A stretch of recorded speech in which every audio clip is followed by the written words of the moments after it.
फिर अच्छा, ये जो मैंने अभी आपको बताया था, इसमें मैं दोबारा से आपको थोड़ा सा इसका ओवरव्यू दे देती हूँ कि होता क्या है। कि first you take a plasmid. ठीक है, आपके पास जो है ना एक प्लाज्मिड है जिसके अंदर वैक्सीनिया प्रोमोटर जीन मौजूद है। ठीक है। इसका फायदा क्या होता है वैक्सीनिया प्रोमोटर जीन का? कि उसके अंदर जाके रेप्लिकेट भी कर सकता है और उसके अंदर जाके इंटीग्रेट कर जाएगा। ठीक है। जो प्लाज्मिड है हमारा, उसके बाद आपने क्या किया कि जो भी एंटीजन है, चाहे किसी भी वायरस की आप वैक्सीन प्रोड्यूस करना चाह रहे हैं किसी वायरस के अगेंस्ट, तो उसका जो भी एंटीजन है, एंटीजन ऑफ इंटरेस्ट जो आपको लगता है कि it can act as an immunogen, तो उसकी जीन को, उसके डीएनए को अलग किया जाता है। ठीक है, वो जीन ली जाती है और फिर उसको क्लीवेज एंड लाइगेशन की जाती है इन अ वे। आप कहेंगे कि अगर यहाँ से कट हो गया, ठीक है, एक एंजाइम के जरिए हमने एंजाइम इंट्रोड्यूस किया, तो क्या करेगा एंजाइम ने? उसकी क्लीवेज कर देनी है, उसको यहाँ से कट करके ओपन कर देना प्लाज्मिड को। ये कट और ओपन तो हो गया, लेकिन इसके अंदर डीएनए कैसे आ जाएगा? जो जीन है ये कैसे आ जाएगी इसके अंदर? अब ये बड़ी इंटरेस्टिंग जीन है, इंटरेस्टिंग चीज है कि जब आपके पास हम कट ओपन करते हैं ना, तो लेट्स से कि यहाँ पे हमारे पास ये आ रहा है ना, ये एक एंड हमारा ऐसा बनता है। ठीक है, मेरी ड्राइंग को प्लीज एक्सक्यूज कीजिएगा। ठीक है। और दूसरा कट दूसरी साइड कैसे होगी?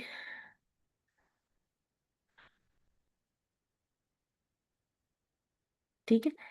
अगर इन दोनों को जोड़ें, ये अब कट उसने इस तरह किया है। ठीक है। अब जब उसने इस तरह कट किया ना दरमियान से इस जगह को, यहाँ से, तो होगा क्या यहाँ पे? लेट्स से यहाँ पे ए है। प्लीज मेरे ए को माइंड मत कीजिएगा, ये मेरी ड्राइंग को बहुत ज़्यादा अच्छी नहीं है। ठीक है, फिर हमने कहा यहाँ पे सी है, फिर आगे सी है।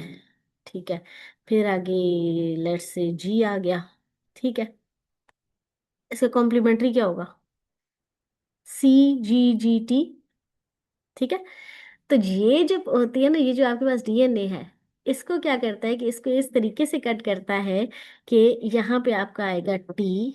ठीक है, इसके इस एंड पे टी आ जाएगा, यानी इसकी कॉम्प्लीमेंट्री सीक्वेंस आ जाएगा। सिर्फ थोड़ा सा नहीं आएगा, ये अच्छा खासा आता है, लंबा हंड्रेड्स के हिसाब से होता है, ताकि ये सही तरीके से अंदर बाइंड कर जाए।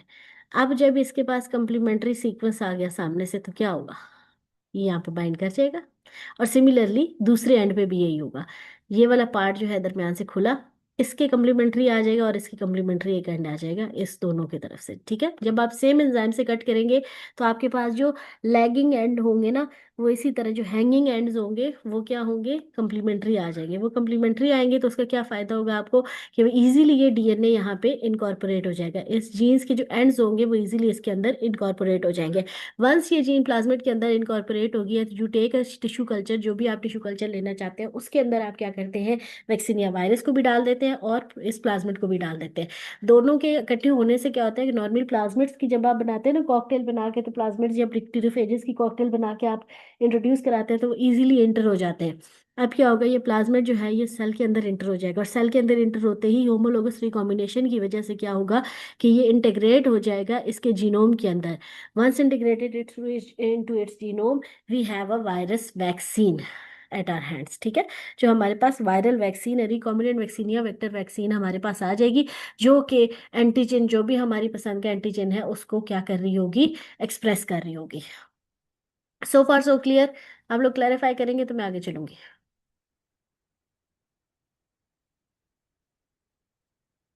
डन।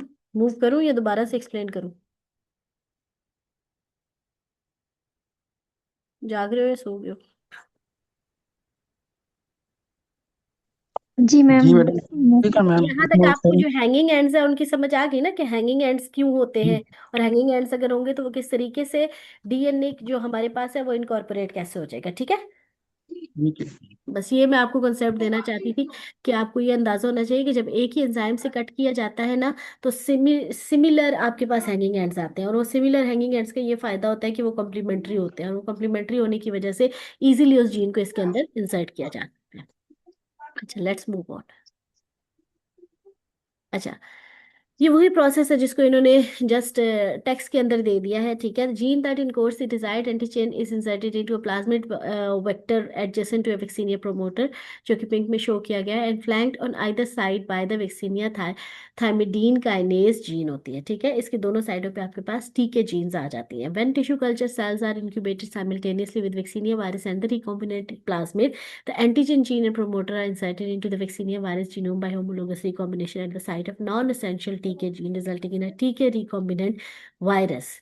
So हमारे पास क्या आ जाता है, वैक्सीनिया थाइमिडीन काइनेज की वजह से क्या होगा कि नॉन एसेंशियल टीके जीन की जो साइट है वहाँ पे रिकॉम्बिनेशन होगा, और रिकॉम्बिनेशन होने की वजह से क्या होगा, इसका फायदा क्या होगा कि जो उसके अंदर वायरस के जीनोम के अंदर टीके जीन की साइट है वहाँ जाके ये क्या करेगा, ये बाइंड कर जाएगा, ठीक है, उस जगह इंसर्ट हो जाएगा। Cells containing the recombinant vaccinia virus are selected by addition of bromodeoxyuridine which kills TK cells, ठीक है। जो टीके जीन है, अब यहाँ पे क्या हो क्या रहा है, ये आखिरी स्टेप में क्या चीज हो रही है, अगर आप देखें यहाँ पे इन्होंने क्या किया है, सिलेक्शन की है। यहाँ पे क्या कह रहे हैं, ये जो चीज है ना, ये वाली टीके जीन दोनों साइडों से ये रिमूव हो जाएगी, ठीक है, ये रिमूव होगी। और यहाँ पे जो टीके जीन है ना, उसके साथ जो नॉन एसेंशियल जगह है टीके जीन की, वहां पे जाके ये बाइंड कर जाएगी। लेकिन वह जहाँ पे ये टीके जीन बाइंड कर रही है, ठीक है, ये किस जगह पे बाइंड करिए, टीके जीन की जो स्पेस है ना आपके पास, उस जगह पे जाके बाइंड करिए। अगर टीके जीन खुद बाइंड कर जाएगी, यानी बहुत सारी डिफरेंट आपके पास कॉम्बिनेशन आते हैं, जब आप होमोलोगस रिकॉम्बिनेशन की बात कर रहे हैं ना, वहां पे ये भी होगा कि जहाँ पे जीन नहीं होगी, टीके जीन इंसर्ट हो जाएगी, ठीक है। जहाँ पे आपके पैथोजन की जीन या एंटीजन की जीन इंसर्ट होने के बजाय आपकी टीके की जीन हो जाएगी। तो होता क्या है कि आप PUDR जो यूज कर रहे हैं, इस ये क्या करेगा, वो सेल्स जिनके अंदर आपकी इंटरेस्ट की जीन नहीं है बल्कि टीके जीन है मौजूद है, उन सेल्स को किल कर देगा, ठीक है। तो फिर आपके पास कौन से सेल्स रह जाएंगे, सिर्फ वही सेल्स जिनके अंदर आपकी जीन ऑफ इंटरेस्ट और एंटीजन वाली जीन एक्सप्रेस हो रही होगी। अच्छा, एडवांटेजेस क्या है, genetically engineered vaccinia virus vaccinia expresses high levels of the inserted gene product, which can then serve as a potent immunogen in an inoculated host. High levels of inserted gene product आपको मिलेगी, ठीक है। तो आपको क्या चाहिए, हमें हम जब भी कुछ प्रोड्यूस कर रहे होते हैं ना, जब हम बात करेंगे, हम जो प्रोड्यूस कर रहे हैं इंडस्ट्रियल लेवल पे हम वैक्सीन प्रोड्यूस कर रहे हैं, हमें क्या चाहिए, हमें उसका हाई लेवल चाहिए, ठीक है। It should work as an, दो चीज़ें होनी चाहिए, एक तो इसका नंबर हमें हाई मिले, जब ये प्रोड्यूस हो रहा है तो हाई नंबर्स में प्रोड्यूस हो। दूसरा हमें क्या चाहिए, it should be a potent immunogen, यानी ऐसा ना हो कि अच्छा, in simpler words, lower dose पे इसका हायर इफेक्ट चाहिए। अगर हम पोर्टेड इम्यूनोजेन की बात कर रहे हैं तो लोअर डोज के ऊपर आपको इसका हायर इफेक्ट मिले, ठीक है। तो इम्यून सॉरी बेटा, ये जिसका भी है उसको प्लीज कर लो। ओके। तो जो भी हमारे पास जो हम एंटीजन यूज करें, इम्यूनोजन यूज करें, it should be like, it should stimulate the immune response in an efficient way, ठीक है, और लोअर डोज पे काम करे, ठीक है। Like the smallpox vaccine, genetically engineered vaccinia vector vaccines can be administered simply by scratching the skin, causing a localized infection in host cells. हमने शुरू में बात की थी ना, करता क्या किया क्या था उसने, कि उसने स्क्रैच करके, जो पहला हमारे वो जनर साहब थे ना, उन्होंने क्या किया था, जो फादर ऑफ वैक्सीन्स हम जिन्हें कहते हैं, उन्होंने किया क्या था कि उन्होंने स्क्रैच करके तो काउ पॉक्स की जो वैक्सीन जो वायरसेस थे वो उन्होंने इंट्रोड्यूस कराए थे। तो इसका क्या फायदा है, हमें स्मॉल पॉक्स की तरह हम इस वैक्सीनिया को भी क्या कर सकते हैं, कि सिंपल आप स्किन स्क्रैच करते हैं, स्किन का बैरियर तोड़ा, नीचे जो टिश्यू है उसके ऊपर आपने क्या करना है, इसको लोकलाइज इन्फेक्ट कर देना है, लाइक इस वैक्सीन को इंट्रोड्यूस कर देना है, जिससे आपको क्या होगा, ये लोकलाइज रिस्पॉन्स मिल जाएगा वंस इनसाइड द बॉडी। तो उसके बाद आपकी बॉडी के अंदर इसके मेमोरी सेल्स बन जाएंगे, टी सेल रिस्पॉन्स आ जाएगा। मेमोरी सेल्स बनेंगे तो उसका फायदा क्या होगा कि आपको लॉन्ग टर्म प्रोटेक्शन मिल जाएगी। If the foreign gene product expressed by the vaccinia is a viral enveloped protein, it is inserted into the membrane of the infected host cell, inducing development of cell mediated immunity as well as antibody mediated immunity. अच्छा, इसका क्या फायदा होगा, अगर आप viral envelope protein को use कर रहे हैं तो उसका ये फायदा होगा कि सेल मेडिएटेड इम्यूनिटी यानी टी सेल्स को एक्टिवेट कर देगा by the expression of antigen presenting cells, by the antigen expression on the antigen presenting cells. T cell response आएगा, that is cell mediated response, और इन टर्न क्या activate हो जाएगा, antibody mediated immunity भी activate हो जाएगी। ये इसके एडवांटेजेस हैं। अच्छा, other attenuated vectors, vector vaccines may prove to be safer than the vaccinia vaccine. The canary pox vaccine virus has recently been tried as a vector vaccine, like its relative vaccinia. The canary pox virus is LA genes. It's जो आपके 1A jeans, इसके अंदर क्या है, फायदा क्या है कि नॉन पैथोजेनिक है। ठीक है, जो नॉन पैथोजेनिक होगा तो उसका क्या फायदा होगा कि एक तो हम इसकी रिवर्जन का कोई हमें डर नहीं होगा। ठीक है, दूसरा हमें क्या होगा फायदा कि एक तो ये जो है नॉन पैथोजेनिक है, तो इसके ये फायदा होगा कि, सॉरी, हाँ, ये क्योंकि ये भी पॉक्स वायरस की उससे बिलोंग करता है, फैमिली से। ठीक है, तो इसका ये होगा कि एक तो ये ह्यूमंस के अंदर क्योंकि डिजीज कॉज नहीं करता, ये एवियन है, लाइक ये बर्ड्स के अंदर कॉज करता है डिजीज। ठीक है, तो ह्यूमंस के अंदर डिजीज कॉज नहीं करता, तो इवन अगर ये इंट्रोड्यूस हो भी जाएगा तब भी ह्यूमंस के अंदर डिजीज कॉज नहीं होगी। ठीक है, तो इसका ये फायदा है। Unlike vaccinia, the canary pox virus does not appear to be virulent in even in individuals with severe immune suppression. हम जब बात कर रहे हैं ना पॉक्स वायरस या वैक्सीनिया की बात कर रहे हैं, तो वहां पे क्या होता है, क्योंकि दीज आर ह्यूमन पैथोजेंस, तो ह्यूमन पैथोजेंस क्या होंगे, ह्यूमन पैथोजेंस का एक ये नुकसान रहेगा हमेशा कि ये जो है रिवर्ट बैक कर सकते हैं टू देयर पैथोजेनिक स्टेट। तो रिवर्ट बैक करेंगे तो उसमें क्या होगा, उसमें क्या होगा, पैथोजेनिक हो जाएंगे ना, revert back to pathogenic state. तो जो आपके इम्यूनो कॉम्प्रोमाइज या प्रेग्नेंट हैं या प्रेगनेंसी से गो थ्रू कर रहे हैं, उन इंडिविजुअल्स के अंदर अगर रिवर्जन होगी तो इवन ऑन स्मॉल स्केल भी रिवर्जन हो जाती है, तो दे कैन कॉज डिजीज। ठीक है, क्योंकि ह्यूमन पैथोजन है। On the other hand canary pox क्योंकि इट्स एन एवियन पैथोजन, तो इसमें क्या होगा, एवियन पैथोजन ह्यूमंस में डिजीज कॉज ही नहीं कर सकता। तो इवन सिवियर इम्यून सप्रेशन वाले जो आपके पेशेंट्स हैं उनके अंदर भी आप इसको यूज कर सकते हैं। Another possible vector is an attenuated strain of Salmonella typhimurium, which has been engineered with genes RGE and easily engineered to carry multiple from the bacterium that causes cholera. अच्छा, इसको साल्मोनेला टाइफी को जो है ना cholera के लिए भी use किया गया है। आगे हम देखेंगे भी कई वायरसेस जो हैं वो यूज हो रहे हैं, जो सॉरी कई जो वायरसेस हैं वो they are being used as a vector. ठीक है, तो करते क्या है कि हमारे लिए सेफर तो वही है जो कि ह्यूमन पैथोजेंस नहीं है, लेकिन on the other hand human pathogen जो नहीं है, ये भी आपको माइंड में रखना होगा कि अगर वो ह्यूमन पैथोजन नहीं है तो ह्यूमन के होस्ट सेल के अंदर उसकी रेप्लिकेशन का इशू भी आएगा। ठीक है, तो उनको फिर हमें क्या करना पड़ेगा, जेनेटिकली इंजीनियर करना पड़ेगा। एक तरफ सेफर है, लेकिन ऑन दी अदर हैंड क्या उनकी रेप्लिकेशन उस लेवल की होगी जो कि ह्यूमन पैथोजन की हो रही है, ह्यूमन ह्यूमन वायरस की हो रही है। तो ये सारी चीजें जब आप माइंड में रखते हैं तब जाके आप एक कह सकते हैं पोटेट वैक्सीन बनाते हैं। अच्छा, Salmonella infects the cells of the mucosal lining of the gut and therefore will induce secretory IgA production। वो क्यों होती है ये भी आपको पता लग जाएगा। पियर्स पैचेस होते हैं म्यूकोजल लाइनिंग के, वो जो पियर्स पैचेस होते हैं उनकी वजह से क्या होता है कि IgA प्रोडक्शन हो जाती है। Effective immunity against a number of diseases including cholera and gonorrhoea depends on increased production of secretory IgA at mucous membrane surfaces। जो इम्यूनिटी है कॉलरा और गोनोरिया के अगेंस्ट वो डिपेंड ही किस चीज़ पे कर रही है, IgA एंटीबॉडीज पे। ठीक है, similar strategies using bacteria that are a normal part of oral flora are in development। The strategy would involve introduction of genes encoding antigens from pathogenic organisms into bacterial strain that inhabit the oral cavity और respiratory tract। मैं इस पे क्यों detail में नहीं जा रही इन advantages के ऊपर, क्योंकि हमारा जो नेक्स्ट लेक्चर है वो कंप्लीट इसी से रिलेटेड है। तो ये सारी डिटेल्स जो है हम उस लेक्चर के अंदर कंप्लीटली डिस्कस कर लेंगे कि IgA का क्या रोल है, पियर्स पैचेस क्या होते हैं, ऑरल कैविटी जो है रेस्पिरेटरी ट्रैक के अंदर जो इनहेबिट करते हैं वायरसेस या बैक्टीरिया, उनका क्या फ़ायदा होता है, उनके एंटीजेंस का क्या फ़ायदा होता है। ठीक है, तो ये सारी चीज़ें जो है इन डिटेल उस नेक्स्ट लेक्चर के अंदर भी हम देखेंगे। Of course just to summarise I can say कि IgA जो हमारे पास सेक्रेटरी आ रही है, that has a better immune response, ठीक है, that has a good immune response. Eliciting immunity at the mucosal surfaces could provide excellent protection at the portal used by the pathogen. ठीक है. कई pathogen जो हम बात कर रहे हैं, हम कॉलरा की बात कर रहे हैं, गोनोरिया की बात कर रहे हैं, तो ये बेसिकली आती ही कहाँ से है, ये म्यूकस मेम्ब्रेन से ट्रांसमिट होती हैं. तो अगर म्यूकस मेम्ब्रेन से ट्रांसमिट हो रही हैं तो इनके केस जो वैक्सीन्स हैं वो अगर उन्हीं म्यूकस मेम्ब्रेन्स को टारगेट करके बनाई जाए तो that would be an advantage, specially जो हमारे पास ऑरल वैक्सीन्स आ रही होती हैं. सॉरी. अच्छा.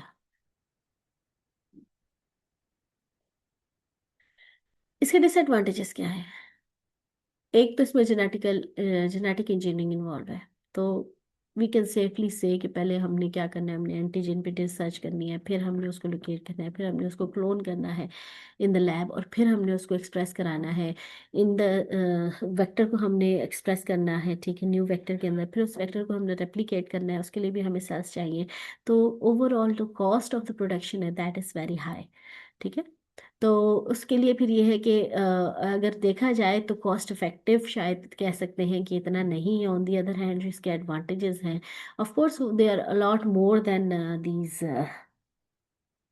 क्या कह सकते हैं, डिसएडवांटेजेस. ठीक है. ड्रॉबैक्स हर चीज़ के होते हैं, कोई भी ऐसी चीज़ लाइफ में नहीं होती जिसके ड्रॉबैक्स ना हो या साइड इफेक्ट्स ना हो. और इसका सबसे बड़ा ड्रॉबैक क्या है, हम इंडस्ट्रियल प्रोडक्शन की बात करें, वैक्सीन्स कभी भी हम इंडस्ट्रियल प्रोडक्शन के बगैर, प्रोडक्शन को कंसिडर किए बगैर हम किसी भी वैक्सीन की प्रोडक्शन को कंसिडर नहीं कर सकते. सो एट द इंडस्ट्री लेवल सबसे बड़ी जो चीज़ होती है, जो सबसे इंपॉर्टेंट चीज़ होती है, that is cost of production. When engineered vaccinia virus is used to vaccinate, care must be taken to spare immunodeficient individuals. अगर आप वैक्सीनिया वायरस को यूज़ कर रहे हैं, as you know that this is a human pathogen, तो immuno compromised patient जो हमारे पास होते हैं, जो सिवियर इम्यूनो कॉम्प्रोमाइज्ड होते हैं, उनको स्पेशली हमें कंसिडरेशन में रखना पड़ता है. ठीक है.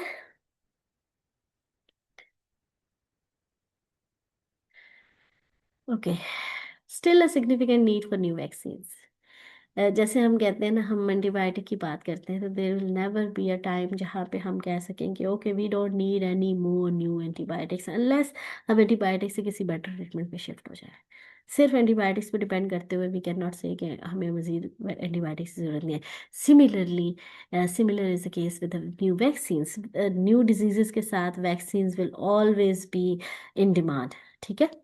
Like TB, malaria, HIV, even अभी तक हमारे पास हेपेटाइटिस C, हेपेटाइटिस B है, इनके लिए, HIV के लिए हमारे पास अभी तक ऐसी वैक्सीन नहीं है जिसको हम कह सकें कि ये 100% इफेक्टिव है. Increase safety of present vaccine, lower cost and dissemination की ज़रूरत है. ठीक है. एक तो डिसएमिनेशन कम करने की ज़रूरत है, कॉस्ट कम करने की ज़रूरत है, और दूसरा क्या है कि in safety increase of present vaccine. Road to vaccine development is long and laden with side effects. There will always be side effects including hypersensitivity reactions, neurological effects.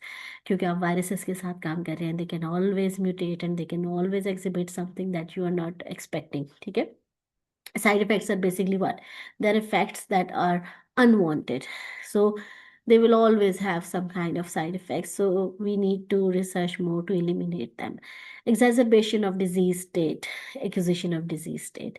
So these are uh, whether they can result in, when we will look at the HIV. In case of HIV, there was a vaccine that was used, that was adenovirus vaccine. In case of adeno virus, चले मैं आपको थोड़ा उर्दू में detail में बताती हूँ कि adeno virus की वैक्सीन, एडिनो वायरस को यूज़ करते हुए एक वेक्टर वैक्सीन बनाई गई थी HIV के लिए. ठीक है. तो हुआ ये कि HIV के लिए जो वैक्सीन बनाई गई, आपको पता है HIV सबसे ज्यादा कौन से सेल्स पे डिपेंड करते हैं हाइड करने के लिए, वो कौन से सेल्स को यूज करते हैं? किसी को नहीं पता? हम्म. अरब को भी नहीं पता? T cell madam, T lymphocyte. T cells होते हैं, लेकिन कौन से वाले? CD4 cells, helper cells, T helper cells. C D ठीक है. टी हेल्पर सेल जी। हाँ, CD4 को यूज करते हैं ना. अच्छा, अब हुआ ये कि जब एडिनो वायरसेस को यूज किया गया तो HIV वैक्सीन को डिलीवर करने के लिए, अब उससे क्या हुआ कि जो CD4 सेल्स थे उनकी प्रोलिफरेशन बहुत ज़्यादा बढ़ गई, यानी उनका नंबर बढ़ गया। ठीक है। इस टाइप के डिजीज वैक्सीन से कम होती, वो CD4 सेल्स के नंबर बढ़ने की वजह से डिजीज जो थी वो एग्जैजरबेट हो गई, यानी वो पहले से ज्यादा अग्रेसिव हो गई। HIV जो उनके पास डिजीज मौजूद थी वो पहले से ज्यादा एग्रेसिव होगी। तो इसको हम क्या कहते हैं, डिनो वायरस फियास्को भी इसे कुछ लोग कहते हैं। Dino virus HIV vaccine fiasco, अगर आप लोग सर्च करेंगे तो ये आपको मिल जाएगा। तो वो एक कह सकते हैं कि हमें उसमें अंदाजा हुआ कि वायरसेस के साथ जो हम वायरल वेक्टर के साथ जो वैक्सीन दे रहे होते हैं ये इतनी कुछ सेफ नहीं होती। ठीक है। तो उसमें स्टेड के वो डिजीज जो है वो कम होती, वो डिजीज पहले से भी ज्यादा बढ़ गई। ठीक है। मेरा पॉइंट समझ आ गया सब लोगों को कि जो मैंने बात की कि CD4 सेल्स के ऊपर डिपेंड कर रहा है HIV। ठीक है। एडिनो वायरस को एज अ वेक्टर यूज किया, एडिनो वायरस ने क्या किया कि बॉडी में जाके CD4 सेल्स का नंबर ही बढ़ा दिया। जब होस्ट सेल्स का नंबर बढ़ गया तो डेफिनेटली डिजीज भी बढ़ गई। ठीक है। तो जी ये था। मैडम। जी जी। जी बेटा, ये था हमारा आज का लेक्चर। ठीक है। होपफुली आप लोगों को मे बी इंटरेस्टिंग लगा, और मुझे तो